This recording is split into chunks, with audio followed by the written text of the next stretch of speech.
আজ এমন একটি সত্যের দরজা খুলতে যাচ্ছি, যার মুখোমুখি হতে একদিন সবাই বাধ্য হবে। এটা এমন এক যাত্রা যেখানে কেউ সঙ্গী হয় না। এটা সেই গন্তব্য যেখানে টাকা, ধন সম্পদ, খ্যাতি কিছুই চলবে না। এই কাহিনী কবরের প্রথম রাতে, যেখানে জীবনের সব হিসাব শুরু হয় নতুনভাবে।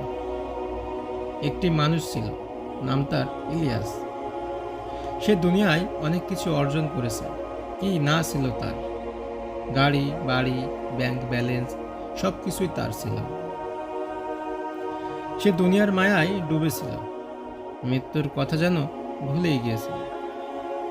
একদিন হঠাৎ অফিস থেকে ফেরার পথে এক দুর্ঘটনায় হাসপাতালের বেডে শুয়ে জীবনের শেষ নিঃশ্বাস ত্যাগ করেন। পরিবার, বন্ধু, আত্মীয় স্বজন সবাই তার চারপাশে, চারিদিকে কান্নার সুর।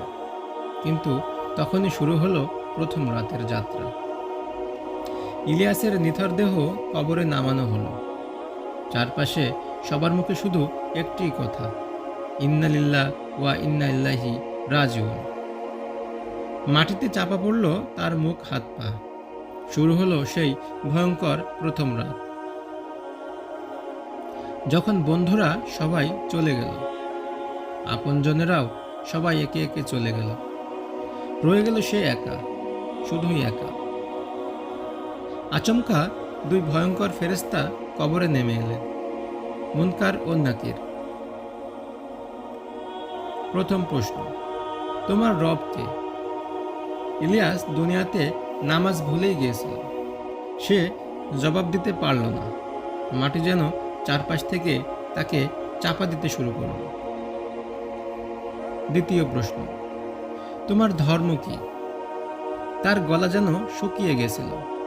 সে কোনো জবাব দিতে পারল না। তৃতীয় প্রশ্ন, তোমার নবী কে?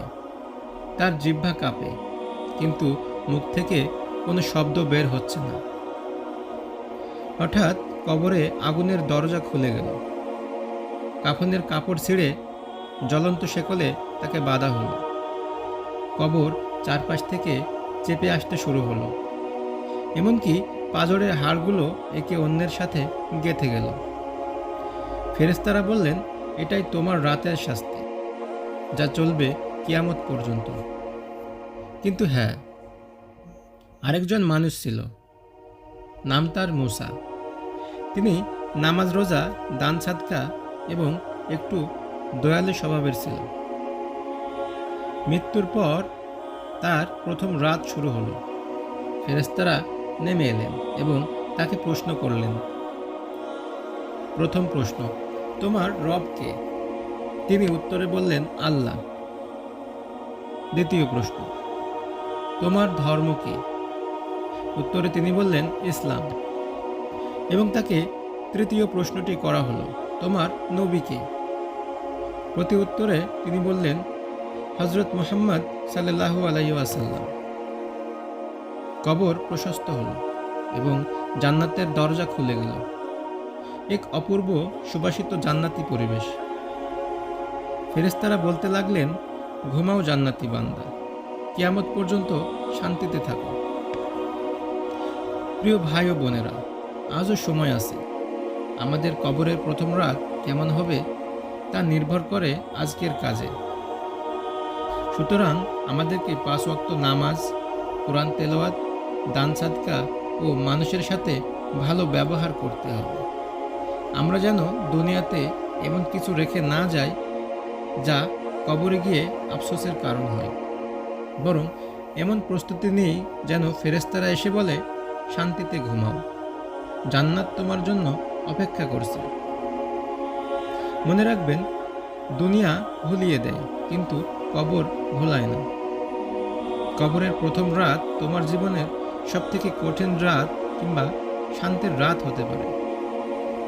সুতরাং আমাদের সকলকে আজ থেকে প্রস্তুতি নিতে হবে পরকালের জন্য।